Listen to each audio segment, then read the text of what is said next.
sa vie à dire merci. Merci à qui,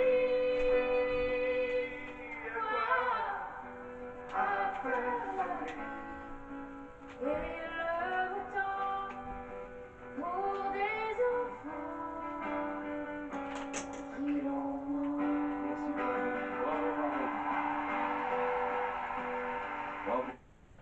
Voilà. Allez, merci Marine, merci Patrick pour Qui a le droit. Mais qui a le droit d'être mis en danger dans la version québécoise de la Starac? En fait, les mises en danger sont déterminées par les professeurs de l'académie. Ils décident des 3 candidats masculins ou féminins selon la semaine. C'est voilà, une semaine des filles, une semaine des garçons. Ça va être comme ça. Qui ont le moins bien réussi une ébale. C'est un peu l'équivalent des nominations chez nous en France. Pendant le gala du dimanche, donc pendant le Pride, les 3 candidats en danger doivent chanter une chanson selon. Non, seule.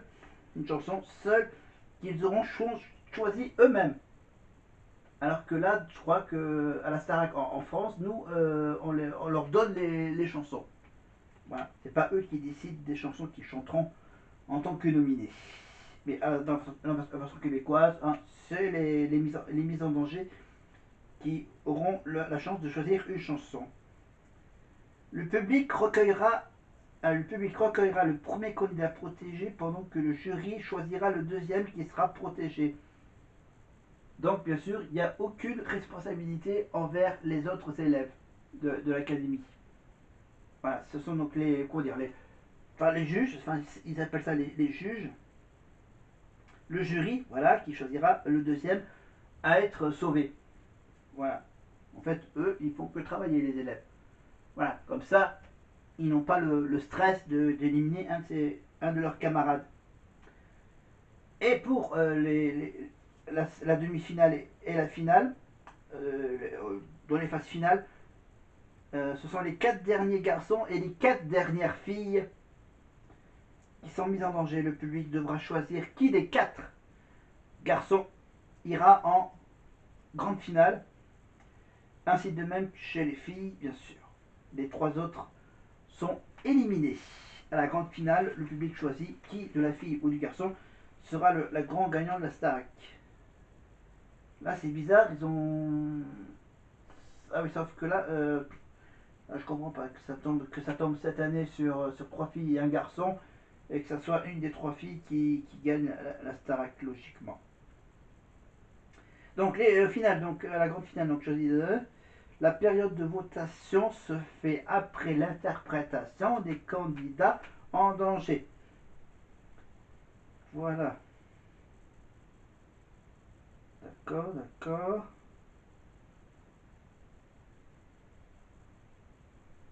Mhm. Bon, voilà, je n'ai pas beaucoup d'infos là-dessus, mais on va quand même revenir Attends, on va laisser ça. On en est où là? Ah, la petite comédie musicale avec le château. Ah, on vous le met. Il m'en restait encore 2. Bon, allez, un truc en boisson qui commence par la lettre A. J'avais attitude. Ah, moi j'avais araignée. J'avais angine. Rigolez pas, hein. Début de prime, c'est pas drôle. Hein. Moi, j'ai audition. Oh là là, les auditions, vous vous souvenez des auditions? C'était tellement stressant. Vous vous rappelez quand vous avez décidé de participer au casting de la Starac? Ouais, c'est bon. Je brûlais ma vie aux 4 coins de nuit. J'ai marché sans but au long de l'ennui. Évidemment, la Starac. Donc voilà, je vous mets rapidement un truc. Je vous expliquerai pourquoi j'ai mis la photo de Lenny ici. La tournée, on en parlera aussi un tout petit peu, bien sûr, un peu plus tard. Ça, je peux carrément l'enlever, hein, le vieux calendrier. Voilà. Allez, on continue avec un peu la chanson mythique de la première Starac. La musique, oui, la musique.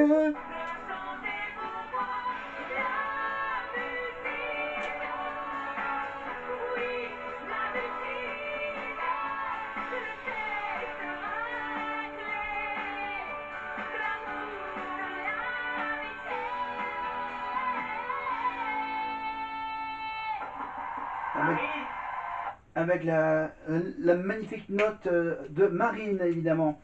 La musique, bien sûr, l'hymne de la première Starac, Jennifer, Jennifer, Olivia Ruiz, Jean-Pascal, Patrice, Mario, etc. En 2001, c'était l'hymne de la première Starac.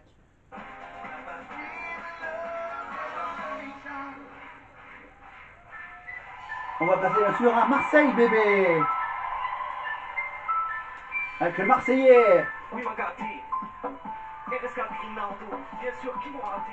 Bien sûr, soleil dans la bulle, sur le Prado, Shifter Pro. Évidemment, la chanson qui a été reprise à The Voice l'année dernière avec Vernis Rouge, c'est ça, la chanteuse voilà, qui avait repris la fameuse chanson de Marseille, évidemment. Allez, on vous remet un petit coup d'Ulysse de Marseille. Nique ta mère sur la canne de guerre, nique tes morts sur le vieux port. Mi-amour, c'est des quartiers sud, c'est des quartiers nord. Nique ta mère sur la canne de guerre, nique tes morts sur le vieux port. Allez, on y va avec un peu de Marseille. Allô? Le Marseillais. Bonjour Ulysse. Bonjour. Je voulais t'annoncer que ta candidature a été retenue. Arrête! Je t'attends à Paris pour les auditions. À très vite. À bientôt! Purée, je m'étais promis de jamais monter à Paris, mais bon, pour la Starac, je suis obligé. Gare du Nord, Gare du Nord. Il aura quand même rajouté, bien sûr, l'imitation du train de Marine, évidemment, le fameux. Les trains qui se croisent. On retrouve tout de suite Franck pour une nouvelle chanson sur une scène d'aéroport. J'étais peut-être un peu trop stressé. Non, dans la scène d'une gare. Gare du Nord en novembre, les cheveux en pagaille. Évidemment, eux, ils prennent pas le train pour faire la tournée, évidemment. Ils prennent le bus, évidemment. Un bus avec couchette. Voilà. Donc, ils continuent encore la tournée encore au mois de mai, au mois d'avril, au mois de mai et au mois de juin, évidemment, avec le 28 juin à Toulouse, toujours dans la tête. Mais toujours pas encore réservé. D'ici la fin du mois d'avril, je réserverai la place. Et au mois de mai, j'irai prendre la place. Pour ensuite, bien sûr, peut-être l'annuler au mois de juin. Enfin, j'espère ne pas l'annuler autant que possible. Alors, Star Académie IE 2025. Alors, la gagnante de cette fameuse Mia Tinaer.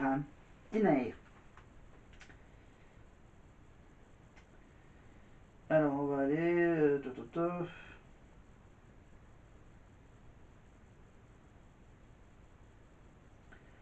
Ah oui, c'est vrai.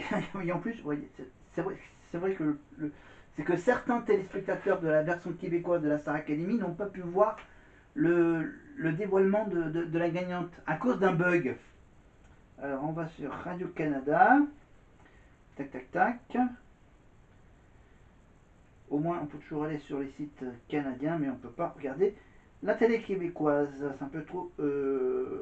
Oui, il serait peut-être possible, bien sûr, en trichant un tout petit peu. Ah, voilà, donc ça. Alors, si je clique là, non, je clique, non. C'est pas une actu, non. Voilà. On va aller ailleurs pour cette info. Le bug. D'accord. Donc voilà, il y a eu un bug. Voilà, il y a certains utilisateurs qui n'ont pas pu voir la suite. Vous voulez vraiment qu'on on va en revenir un tout petit peu, parce que là, ça va être un petit enchaînement, une petite scène. Après, donc, on était après quoi? Ah oui, on était après la chanson sur le quai d'une gare entre Franck et. Non, et. Oula! Entre la version québécoise et la version française, franchement, on peut se mélanger. Non, bon, ok, d'accord, il y a la petite différence, c'est l'accent chantant des Québécois. On va revenir un petit peu plus tard sur la gagnante Mia Tiner. On enchaîne tout de suite avec. Pour les castings de la Starac, toi aussi? C'est à quelle heure? Maintenant, vite, on va être en retard. Ah mince. Salut. Salut, vous êtes là pour les castings? Ouais. Ça va? Pas trop stressé? Non, mais tu sais, il faut pas, hein.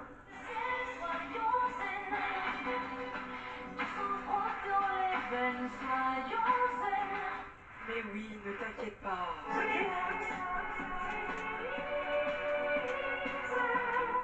Vous savez ce qu'il me faut, moi, quand je suis stressée?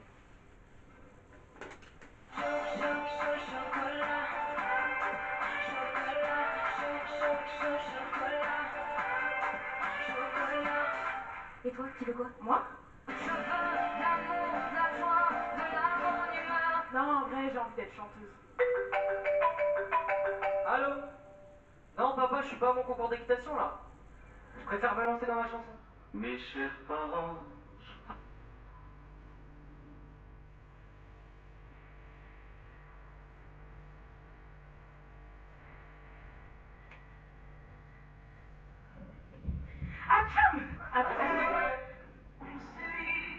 Malade, complètement malade. Ouais, malade, garde tes microbes. Oh là là, il est écrit celui-là.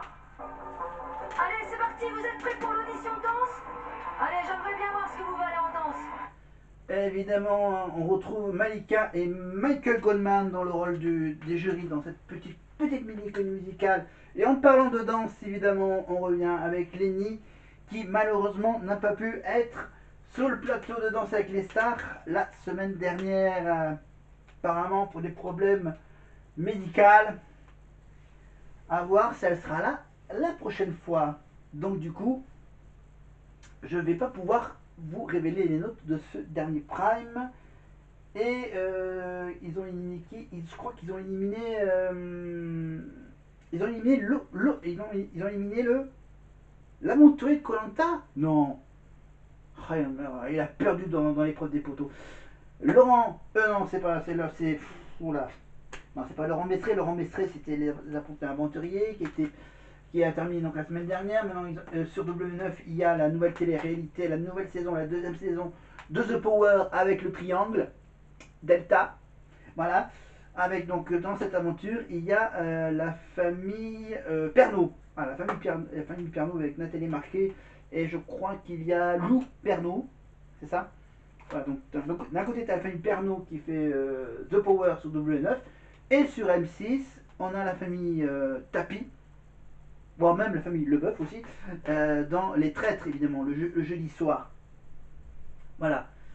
Mais on va tout de suite, bien sûr, finir la petite comédie musicale de la Starac. Papa, même pas lu sur des coins comme et en cœur des sacrifices. Ce faux j'en ferai, j'en ai déjà fait, mais toujours le poing levé. Voilà, c'était évidemment Ebony et Maureen sur une reprise de Amel Bent, évidemment, qui a fait Popstar. Ça va, Marie? Non, ça va pas, je suis saoulée, j'ai fait une fausse note au piano, de toute façon j'ai tout raté, c'est sûr que je vais jamais être prise. Mais non, Marie, ça va le faire. Vraiment, je te jure, ne t'inquiète pas. Mais oui, ça va aller. T'inquiète pas, je te promets. Et puis tu sais, Si on t'organise une vie bien dirigée, tu t'oublieras vite.